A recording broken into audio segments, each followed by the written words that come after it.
I'm angry. I'm angry that we have militarized our immigration system. I'm angry that college students who have come here to express their First Amendment rights to study in the United States are being plucked off the street and attempted to be deported.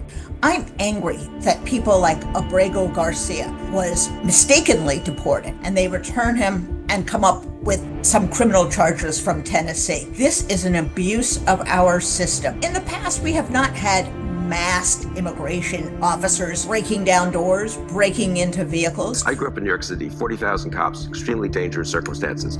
None of them wear masks. We've not seen people who are working at a Home Depot caught up in dragnets. This has been a constant escalation of violence and radical xenophobia. I mean, over half of those who have been detained by this administration on immigration charges do not have criminal records. In fact, we represent a number of clients who were here in the country legally when they were detained.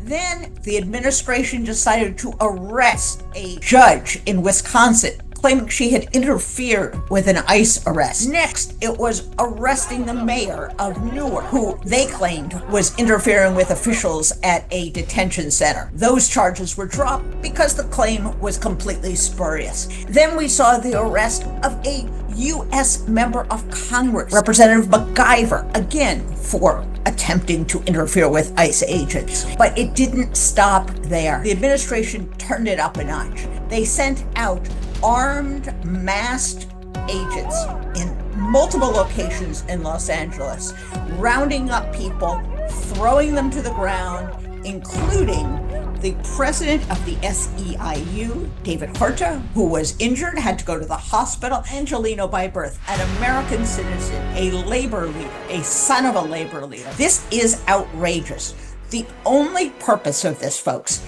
is to intimidate, to silence critics. Why is he doing this? Because on No King's Day, June 14, millions of Americans may take to the streets. This is about brown skin. It is about the browning of America. This is the first thing that he began with the first time, and he's carrying it out on steroids this time. He's taken the illegal and unconstitutional act of federalizing the National Guard, and he's putting lives at risk. On Thursday of last week, Los Angeles was peaceful. There was nothing going on here that warranted the federal intervention that took place the very next day. He claims that LA is out of control. He claims that the governor can't keep the peace. The unrest that has happened is a few blocks within the downtown area. It was orchestrated with the intent to escalate this to a national issue. It is clearly an attack on a sanctuary city. This is doing violence against our Constitution, against the sovereign state of California, and against innocent individuals. Where's your decency, Mr. President? Stop. Rescind this order. It's illegal and unconstitutional. And I said it. I'll say it again. It's immoral. This is Donald Trump trying to be the big bad bully, and we cannot let him. Think about what this means. Coming into our community, people working their jobs, they send in men in military fatigue, weapons of war. You stand here and you allow it. You know you got a job to do. But you took an oath to the Constitution, not to the fascists in the White House. The Constitution remains our greatest ally. Peaceful protest is the way to go about it. And you must get on the phone, you must get on email, you must contact your representatives and tell them to get going, to supervise, to hold oversight hearings, to rein in ICE, which is out of control.